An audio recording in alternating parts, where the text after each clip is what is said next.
Nothing's new sub-brand CMF is here, and here are the 3 products that it has launched. By the way, CMF actually is an abbreviation for color, material, and finish. This is a term that I've actually used previously in my reviews to describe the industrial design of any product. This is actually used across the industry as well. So you're learning something new. Now, talking about the 3 products, there is the Buds Pro, there is a 65-watt GAN charger, and this Watch Pro as well. Now tell me something, these are budget products under rupees 5,000.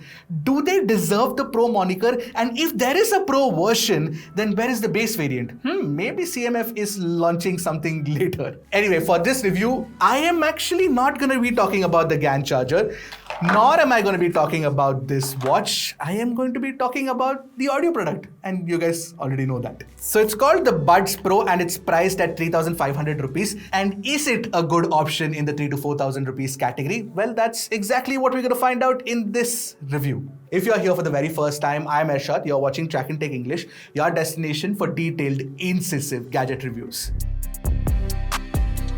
Before I start talking about the product itself, I really want to talk about this packaging. For 3,500 rupees, this is fantastic box packaging. The unboxing experience is absolutely great. You get a really nice slim box, and there is a mold that gives you the outline of the product, which gives you an idea of what the product is going to look like. And since it's a slim box, if you stack them up on top of each other, it'll take less space inside a shipment, so therefore being environmentally conscious as well. Alright, now about the Buds Pro. This one is in orange, but you get 2 other color options, a grey and a dark grey. And this round case, if you look at it, the first thought that comes to your mind is that, wait, where have I seen this before? Well, it looks like a box of compact powder.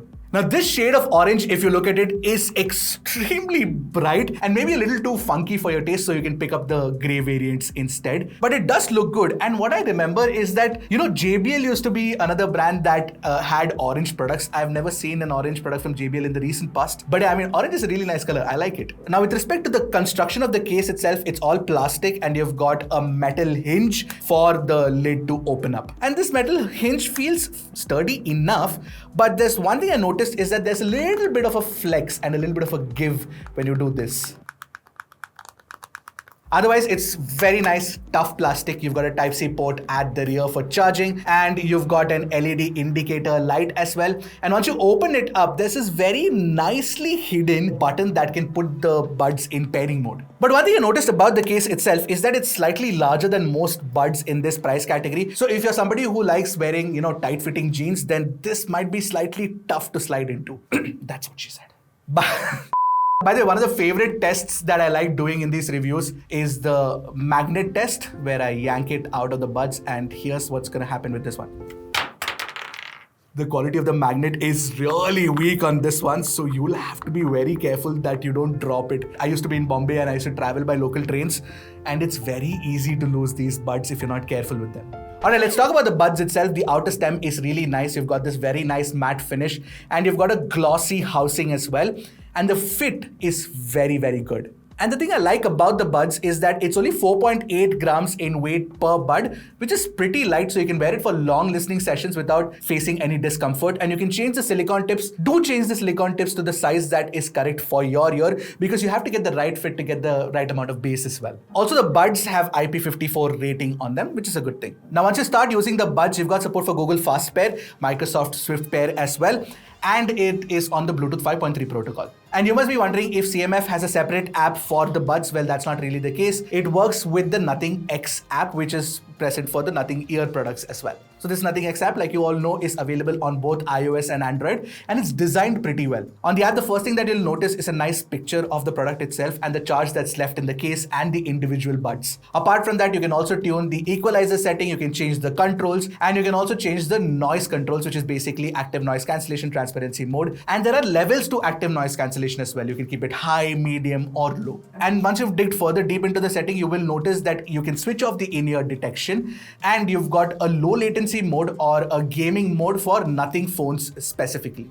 Plus, there's the Find My Earbuds option as well. Now, talking about the earbuds control, the controls are on the stem and they've been tuned well. It is tuned for double tap for skipping the music forward or triple tap for going backwards. And you can long press to change the noise control modes, basically whether you want to set it to active noise cancellation or transparency. And there's also one extra control available where you can tap and hold. That is set to nothing by default and you can sort of set to whatever you want it to. I've set it for volume. But one thing I noticed in my testing, which was kind of weird, is that you do not have a tap to pause functionality. The pausing functionality is solely tied to the in-ear detection. So when you take it out of your ears, it pauses, and when you put it back again, it plays the music back again, and it works really well. Also, one of the things I noticed while testing is that when you change the noise cancellation modes or transparency mode using the tap controls, you get this really nice sound prompt. There's this very nice thumping sound for bass and a tap for when you set it to normal or transparency mode. Unfortunately, I can't make you listen to it, but you'll have to take my word for it. It's good, it's well tuned. ANC performance on this is good for the price especially. You've got 45 dB of noise cancellation capabilities and it's got a slightly wider spectrum of 5000 Hz as well. What I noticed is that it can cut out regular hum sounds like the whirring of a fan or the aircraft engine, but it's not very good with uneven frequencies, which is expected for a Buds in this price class.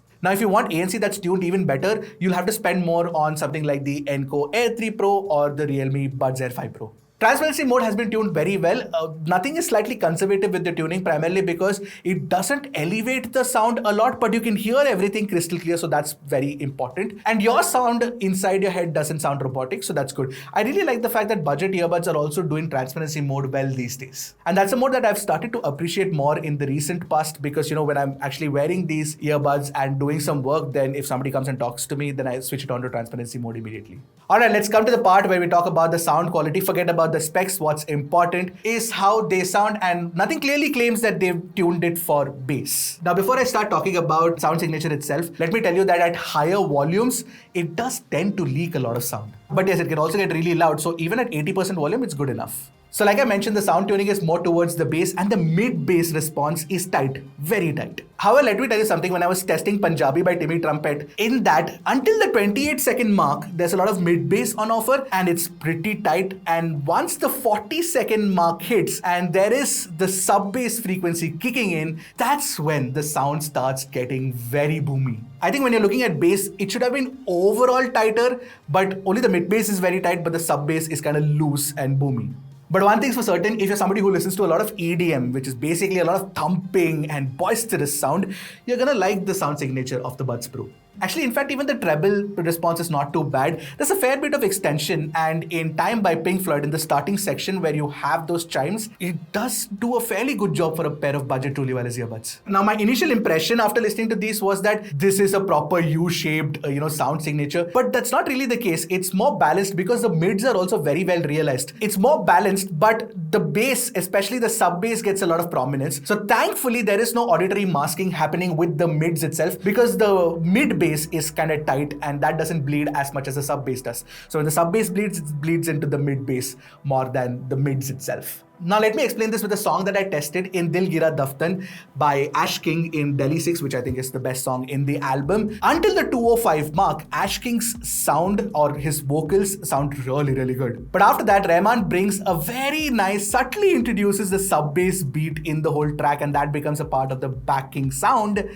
And that's when the experience sort of becomes bad because, again, the sub bass, like I mentioned, is too boomy. So it's definitely a massy tuning that a lot of folks will appreciate. Definitely not my taste. I prefer a more balanced approach, like something that the Oppo Enco Air 2 Pro offers. But the one thing I liked about the Buds Pro is that nothing's good aspects of tuning actually gets ported to the budget segment as well. So the details and the clarity are pretty good for a pair of budget buds. And the sound staging is something that took me by surprise. The left-right channel separation is very good too. So yeah, so when instruments need to be placed on the right or the left, that happens properly, and there's a little bit of space on the top and the bottom as well. And the imaging is not too bad either. You can listen to each instrument as long as the song doesn't have too much sub bass, because then it completely ruins the mix. So are these the best sounding buds under 4,000 rupees? No, not really. Like I mentioned, the Enco Air 2 Pro will be my top pick still. But for anybody who wants a bassy sound signature, they can go for this.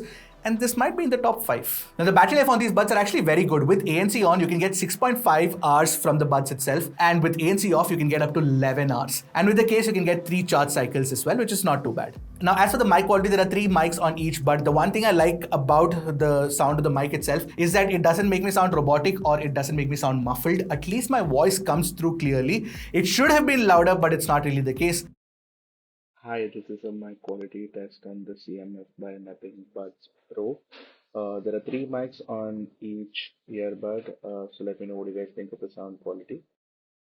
But still, if you're somebody who wants to use a mic for calls, use a wired pair of earphones. They're generally better than truly wireless buds. As for latency, like I mentioned, the lower latency, gaming latency performance, you get it with Nothing phones. But even with other phones, what I noticed is that the latency was good to begin with. I mean, I didn't find any problem with audio video lag or when I was gaming, so not too bad. But then again, if you are a gamer, wired earphones for 0 ms latency. So after using this product, I need to talk about the CMF sub-brand as well and to analyze whether, Nothing is going in the right direction. And I think the brand is. Because the product itself is good, but more importantly, in a market like India where higher volumes matter and people are looking for budget tech products, your existence in that space does matter a lot. And when a brand like Nothing comes into the space with its own sub-brand and makes a product that has the kind of design and polish of a very premium product in the budget range and also does perform all of the functions that it's asked to perform really well, people will sit up and take notice. Now, if you're somebody who values sound quality a lot, stick to Oppo products. I will still stand by that. But if you want something that's good overall, looks good too, and if you like basic sound signatures, then the Buds Pro is not too bad. What do you guys think of the review? Let me know in the comment section below. And what do you guys think of the product as well? And Nothing's brand strategy too. By the way, I should ask you guys one thing. Do you want a review of this watch? Because we haven't done a budget smartwatch review yet on the channel, if I remember correctly.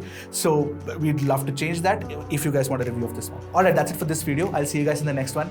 Until then, keep tracking and stay safe.